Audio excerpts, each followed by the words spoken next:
Hello dear students, welcome to new video. आज की video हम लोग सॉल्व करने वाले हैं एक्सरसाइज 1.1 क्लास 10th। ठीक है, तो इसका फर्स्ट क्वेश्चन कह रहा है कि निम्नलिखित संख्याओं को अभाज्य गुणनखंडों के गुणनफल के रूप में व्यक्त कीजिए। ठीक है ना। तो आइए पहले समझ लेते हैं कि अभाज्य गुणनखंड होते क्या हैं। तो देखो, अभाज्य गुणनखंड होते हैं जैसे कोई एक संख्या है, ठीक है, अगर इस संख्या के हम गुणनखंड करें और वे अभाज्य संख्या हो, कहने का मतलब किसी संख्या को अभाज्य संख्याओं के गुणनफल के रूप में। देखो समझ लेते हैं, पहले हम 945 है तो हम इसको करेंगे तो देखिए 3 3 9, 3 1 3, 3 5 15। ठीक है, 3 1 3 और 3 5 15। ठीक है, अभी ये 3 से कटेगा, कट जाएगा, 3 3 9, 3 5 15। अब देखिए ये कटेगा हमारा 5 से, 5 7 35, 7 1 7। तो देखिए इसको हमने 945 को क्या किया, 3 × 3 × 3 × 5 × 7 के रूप में 3 × 3 × 5 × 7 के रूप में लिखा, जो कि देखिए हमारी सभी क्या है, अभाज्य संख्या है। 3 भी अभाज्य संख्या है, 5 भी अभाज्य संख्या है और 7 भी अभाज्य संख्या है। ये तो आप जानते होंगे कि अभाज्य संख्याएं कौन सी होती हैं। अभाज्य संख्याएं वे होती हैं जो स्वयं और एक के अलावा किसी और से नहीं कटती। जैसे मान लीजिए 3 है तो वो 1 और 3 के अलावा किसी और से नहीं कटेगी। ठीक है, 5 है वो भी 1 और 5 के अलावा किसी से नहीं कटेगी। 7 है वो भी 1 और 7 के अलावा किसी और संख्या से नहीं कटने वाली है। ठीक है, तो ये सब क्या है, हमारी अभाज्य संख्या है। तो अभाज्य गुणनखंड में यही होता है कि कोई एक भाज्य संख्या दी होती है, उसको हमें अभाज्य संख्याओं के गुणनफल के रूप में व्यक्त करना होता है। ठीक है, तो आइए देखते हैं इसका फर्स्ट क्वेश्चन। तो देखिए फर्स्ट क्वेश्चन है इसका, फर्स्ट क्वेश्चन है 140 हमें दिया गया है। तो देखिए हम सिंपली, बहुत सरल है, इसका गुणनखंड कर देंगे। तो देखिए हमें मिलेगा 2 सत्ते 14, 2 3 6, 2 5 10। ठीक है, और 5 7 35, 7 1 7।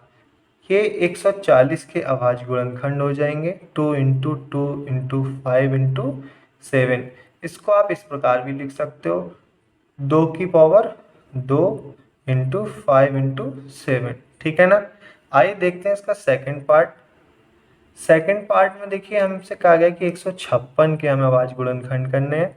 तो देखिए 156 के हम अभाज्य गुणनखंड करेंगे तो 2 सत्ते 14 और 1 बचेगा, 2 अट्ठे 16, 2 3 6, 2 9 18, 3 से कटेगा ये, 3 13 39 और ये कटेगा 13 1 13। ठीक है ना। तो यहाँ पे देखिए 156 के हमें जो गुणनखंड मिलेंगे वो 2 × 2 × 3 × 13 के रूप में मिल जाएंगे। यहाँ पे आप एक चीज़ नोटिस करिए, देखिए सारी की सारी संख्याएं अभाज्य आएंगी, जैसे कि मैंने अभी समझाया था आपको। ठीक है, तो इसको भी आप 2 की पावर 2 × 3 की 2 की पावर 2 × 3 × 13 के रूप में लिख सकते हो। ठीक है, आइए देखते हैं इसका थर्ड पार्ट। थर्ड पार्ट में हमें बताया गया कि 3825 का हमें अभाज्य गुणनखंड करना है। ठीक है, तो सिंपली हम सभी क्वेश्चन की तरह इसके भी करेंगे। तो देखिए यहाँ पे हम 3 से करेंगे, तो 3 1 3 और 3 2 6। ठीक है, 2 बचेगा, 3 7 21, 3 5 15। ठीक है, 3 से ये अभी भी जाएगा, 3 चौक 12, 3 दूना 6, 3 5 15। क्या अब ये 3 से जाएगा? अब ये 3 से नहीं जाएगा, अब ये जाएगा 5 से। 5 अट्ठे 40, 2 बचा, 5 25। ठीक है, अब 5 17 85 और 17 1 17। ठीक है, तो देखिए यहाँ से हमको 3825 के गुणनखंड मिल जाएंगे। 3 की पावर 2 × 5 की पावर 2 × 70। ठीक है, तो चलिए देखते हैं इसका फोर्थ पार्ट। फोर्थ पार्ट में हमसे कह रहा है कि 5005 का हमें अभाज्य गुणनखंड करना है। ठीक है, तो देखो भैया 5005 का जब हम अभाज्य गुणनखंड करेंगे तो ये ना तो 3 से कटेगा, ये 5 ही से कटेगा सीधा। 5 1 5 0 0, 5 1 5। ठीक है, अब देखो क्या ये 5 से कटेगा? नहीं कटेगा। ये 7 1 7 और 3 बचा, 7 चौक 7 से कट जाएगा। ठीक है, तो 7 एकन 7, 3 बचा, 30 हो गया, 7 चौक 28, 2 बचा, ठीक है, 21 हो गया, 7 तियाँ 21, ठीक है। अब यहाँ देखो ये 11 से कट जाएगा, 11 एकन 11, 3 बचा, 11 तियाँ 33 और ये हो जाएगा 13 एकन 13, ठीक है ना। तो देखिए 5005 के हमें जो गुणनखंड मिलेंगे, आवाज गुणनखंड, वो क्या होंगे, 5 गुणे 7 गुणे 11 गुणे 13, ठीक है ना। आइए देखते हैं इसका फिफ्थ और लास्ट पार्ट। तो फिफ्थ और लास्ट पार्ट इसका है 7429। यहाँ पे भी देखिए हम करेंगे सिंपली इसके गुणनखंड। तो देखिए कि मैं आपका यहाँ पे ज़्यादा टाइम नहीं लूँगा, मैंने पहले से सॉल्व करा हुआ है, या कोई भी बहुत छोटी संख्या से नहीं जाएगा, ये सीधे 17 से जाने वाला है, ठीक है। तो देखिए 17 चौके 68, ठीक है, 6 बचा, 17 चौके 68, 6 बचा, 2 आ गया यहाँ पे, 17 तिया 51, 11 बचा और 9 119 हो गया, 17 सत्ते 119। अब ये देखिए 19 से कटेगा, 19 दूना 38, 5 बचा, 19 तिया 57, ठीक है। अब ये 23 से कट जाएगा, तो हमें 7429 के जो गुणनखंड मिलेंगे वो क्या मिल जाएंगे, 17 गुणे 19 गुणे 23, ठीक है ना। अब आपको देखिए मैं एक बात बता दूं, ठीक है, ये अंकगणित की आधारभूत प्रमेय के अनुसार आप चाहो तो 19 गुणा 23 गुणा 17 भी लिख सकते हो, ठीक है। और जो सब क्वेश्चन है जैसे 5 गुणा 5 है, यहाँ 3 गुणे 17 है, यहाँ पे देखिए इन सबको आप चाहो तो 3 को पहले लिख लो, चाहे 13 को पहले लिख लो, कोई भी फर्क नहीं पड़ता है, ठीक है।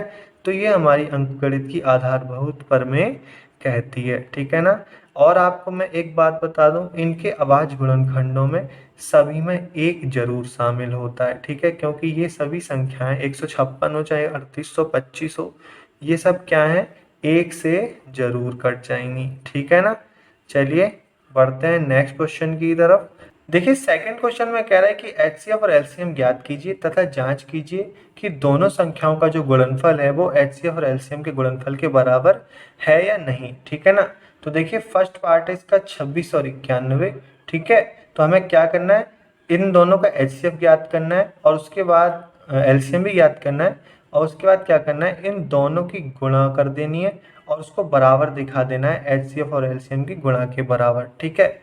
तो चलिए अब सिंपली हम निकालते हैं इसका एचसीएफ और एलसीएम, ठीक है। तो हम क्या करेंगे, एचसीएफ निकालने के पहले 26 का हम अभाज्य गुणनखंड कर लेते हैं। तो देखिए मिलेगा 2 तेरहम और 13 एकन 13। तो 26 के हमें अभाज्य गुणनखंड यहाँ से मिल जाएंगे 2 × 13, ठीक है। और 91 के देखिए हमें यहाँ से मिल जाएंगे 7 तेरहम और 13 सत्ते, ठीक है ना। तो यहाँ पे देखिए मिलेगा हमें 91 का मिल जाएगा 7 गुणे 13। तो एचसीएफ हमारा क्या होता है, अभी अभी हमने आपको बताया। तो एचसीएफ हो जाएगा हमारा इन दोनों में जो कॉमन फैक्टर है, ठीक है ना, 13 इन दोनों में कॉमन फैक्टर है, तो एचसीएफ हमारा क्या हो जाएगा, 13 हो जाएगा, ठीक है। और एलसीएम हमारा क्या हो जाता है, एचसीएफ इंटू बचे हुए जितने भी फैक्टर हैं, जैसे 2 बच गया यहाँ पे और 7 बच गया, ठीक है। तो एचसीएफ हमारा कितना है, 13 है, और बचा हुआ फैक्टर 2 × 7 है। तो देखिए हो जाएगा ये 13 दूनी 26, 26 सत्ते 182, ठीक है ना। ये क्या हो जाएगा हमारा एलसीएम, ठीक है। अब देखिए इस सवाल में हमको करना क्या है, हमें यहाँ पे ये जांचना है कि A × B is equal to क्या है, एचसीएफ इंटू एलसीएम, ठीक है। ये हमें यहाँ पे जांच करनी है, ठीक है। तो चलिए करते हैं। तो देखिए A कितना है हमारा 26 और B कितना है हमारा 91, एचसीएफ कितना है हमारा 13 और एलसीएम कितना है हमारा 182, ठीक है। तो जब हम इसको सॉल्व करेंगे तो देखिए क्या मिलेगा हमें, यहाँ पे 26 की गुणा हम 91 से करेंगे तो देखिए 26, 9 × 6 = 54 हासिल 5, 9 × 5 = 45, 9 × 6 = 54 हासिल 5, 9 दूनी 18, 5 23, ठीक है ना। तो यहाँ पे आ जाएगा 23 और 4 2 6 और 6, ठीक है, 2366 आ जाएगा, 2366। और इधर करेंगे तो देखिए 13 दूनी 26 हासिल 2, 13 अट्ठे 104 और 2 106 का 6 हासिल 10, 13 कन 13 और 10 23। ठीक है, तो देखिए LHS हमारा बराबर हो गया है RHS के। ठीक है ना, तो ये हमने सिद्ध कर दिया यहाँ पे, मतलब जांच कर दी है। ठीक है, चलिए देखते हैं इसका सेकंड पार्ट। सेकंड पार्ट में देखिए हमें दिया गया है 510 और 92। ठीक है ना, तो देखिए यहाँ पे हम इनके गुणनखंड करेंगे। 510 का जब हम गुणनखंड करेंगे तो हमें मिलेगा 2 दूने 4, 2 पंचे 10 और 2 पंचे 10। ठीक है, और यहाँ पे देखिए 55 25 और 5 एकन 5। ठीक है, अभी देखिए ये हो जाएगा 3 से भी कट जाएगा ये 3 एकन 3, 2 बचा 3 सत्ते 21, 17 एकन 17। ठीक है, तो देखिए 510 के जो अभाज्य गुणनखंड हो जाएंगे वो क्या हो जाएंगे हमें 2 गुणे 3 गुणे 5 गुणे 17। देखिए आप इसको 3 को चाहे ऊपर लिख लीजिए चाहे नीचे लिख लीजिए, उससे यहाँ पे कोई भी फर्क पड़ने वाला नहीं है। ठीक है ना, ये अंकगणित की आधारभूत प्रमेय कहती है। आप चाहो तो 3 गुणे 5 गुणे 2 भी लिख सकते हो या ऐसे भी लिख सकते हो। ठीक है ना, वैसे अगर हम छोटे से लेके स्टार्ट करते हैं, छोटी संख्या से काटना स्टार्ट करते हैं तो हमारे लिए सुविधाजनक होता है, इसीलिए ना छोटे से ही काटा जाता है। ठीक है, बाकी ऐसा कुछ नहीं है कि हाँ भैया छोटे से ही स्टार्ट करना है। ठीक है, आपको जैसा उचित लगे वैसा करिए। ठीक है, अब देखिए 92 के हम अभाज्य गुणनखंड करेंगे तो आ जाएगा 2 चौक 8 और 2 छक 12। ठीक है ना, और 2 23, यहाँ पे देखिए 23 एकन 23। ठीक, तो 92 के जो हमारे अभाज्य गुणनखंड हो जाएंगे वो क्या हो जाएंगे 2 इंटू 2 इंटू 23। ठीक है, अब देखिए इसका HCF क्या हो जाएगा। इसका HCF हमारा हो जाएगा इन दोनों में जो कॉमन फैक्टर है, जैसे देखिए इसमें ये 2 कॉमन है दोनों में। ठीक है, इसके अलावा और कोई कॉमन फैक्टर नहीं है, तो ये क्या हो जाएगा हमारा HCF हो जाएगा। ठीक है ना, और अब देखिए यहाँ पे जो LCM हमारा क्या होता है वो HCF इंटू HCF इंटू बचे हुए सभी टर्म, जैसे 3 गुणे 5 गुणे 17 गुणे 2 गुणे 23। ठीक है ना, ऊपर देखिए 3 गुणे 5 गुणे 17 बचा है ना, 3 गुणे 5 गुणे 17 और नीचे 2 गुणे 23। ठीक है, और HCF कितना है हमारा 2। तो देखिए अब क्या हो जाएगा 2 गुणे 3 गुणे 5 गुणे 17 गुणे 2 गुणा 23। तो देखिए 2 3 6 पंजे 30। ठीक है ना, 30 दूनी 60, ये हो जाएगा हमारा 60 इंटू 17 की हम इससे कर देंगे तो हो जाएगा 17 3 51 हासिल 5, 17 दूनी 34 है ना, 17 दूनी 34 और 5 39। ठीक है ना, अब ये देखिए हो जाएगा 6 एकन 6, 6 नेम 54। ठीक है, 6 नेम 54 का 4 हासिल 5, 6 3 18 और 5 23। ठीक है, और जीरो हमारा हो जाएगा 23 460। ये क्या हो जाएगा हमारा LCM हो जाएगा। ठीक है ना, अब देखिए हम क्या करेंगे इनके आंसर की जांच करेंगे। तो आंसर की जांच हमें कैसे करनी है, अभी हमने पिछले क्वेश्चन में भी की और इन्होंने बताया हुआ है कि A इंटू बी कर देना है, A इंटू बी कर देना है। ठीक है, और उसके बाद में क्या कर देना है HCF इंटू LCM को बराबर में दिखा देना है। ठीक है, तो A इंटू बी मतलब 510 इंटू 92 इज इक्वल टू क्या है हमारा HCF 2 है और LCM कितना है हमारा 23 460 है। ठीक है ना, तो देखिए इसको हम जब सॉल्व करेंगे तो हमें क्या मिलेगा, यहाँ देखिए 23 460 है। ठीक है ना, ये 23 460, तो इसकी जब हम मल्टीप्लाई करेंगे तो 2 6 12 हासिल 1 2 चौक 8 और 1 9, 2 3 6, 2 दूनी 4। ठीक है, 2 दूनी 4 और बाद में जीरो लग जाएगा। ठीक है, जब आप इसकी भी मल्टीप्लाई करोगे तो इतना ही आएगा 46 920। मैं अगर फिर से मल्टीप्लाई करूँगा तो आपका ज़्यादा टाइम जाएगा, लेकिन मैं एक बार चेक कर लेता हूँ क्या ये सही है। 46 920, जी हाँ ये सही है। ठीक है ना, आप मल्टीप्लाई कर लेना, अगर मैं भी करूँगा तो यहाँ पे आपका ज़्यादा टाइम जाएगा। ठीक है, LHS इक्वल टू RHS। चलिए देखते हैं इसका थर्ड पार्ट। थर्ड पार्ट है इसका 336 और 54। ठीक है ना, तो हम सबसे पहले क्या करेंगे 336 के अभाज्य गुणनखंड कर लेते हैं। तो देखिए 2 एकन 2, 2 छक 12, 2 अट्ठे 16, ठीक है। 2 अट्ठे 16, 2 चौक 8, ठीक है ना। 2 चौक 8, 2 दूनी 4, 2 21, ठीक है। 3 सत्ते 21, 7 एकन 7। तो हमें यहाँ से 336 के अभाज्य गुणनखंड क्या मिल जाएंगे? 2 into 2 into 2 into 2 into 3 into 7, ठीक है ना। अब यहाँ पे देखिए 54 के हमें अभाज्य गुणनखंड क्या मिल जाएंगे? 2 दूना 4, 2 सत्ते 14, 3 एम 27, 3 तिया 9 और 3 एकन 3, ठीक है। तो हमें 54 के क्या मिल जाएंगे? 2 इंटू 3 इंटू 3 इंटू 3, ठीक है। अब देखो हम HCF ज्ञात करते हैं यहाँ पे। HCF क्या होता है हमारा? इन दोनों के जो गुणनखंड है उनमें जो कॉमन गुणनखंड होते हैं, ठीक है ना। तो देखो HCF हमारा क्या हो जाएगा? यहाँ पे देखो ये वाला पेयर कॉमन है, ठीक है। 2 है दोनों में और इसके अतिरिक्त देखो 3 है, ठीक है ना। ऊपर 3 है और नीचे भी 3 है, तो 2 इंटू 3, ठीक है। ये वाला और ये वाला। इसके अतिरिक्त और कोई भी जो है उभयनिष्ठ गुणनखंड कॉमन गुणनखंड नहीं है यहाँ पे, ठीक है। तो इसका जो HCF है वो क्या हो जाएगा? 6। HCF इज इक्वल टू हो जाएगा हमारा 6, ठीक है ना। अब देखो LCM क्या हो जाएगा हमारा? LCM हो जाएगा HCF मतलब 6 इंटू इनकी जो बचे हुए जो पद हैं, ठीक है, बचे हुए जो गुणनखंड है उनका गुणनफल। तो देखो 2 दूनी 4 दूनी 8 सत्ते 56, ठीक है, इंटू 3 तिया 9, ठीक है। तो देखो क्या हो जाएगा?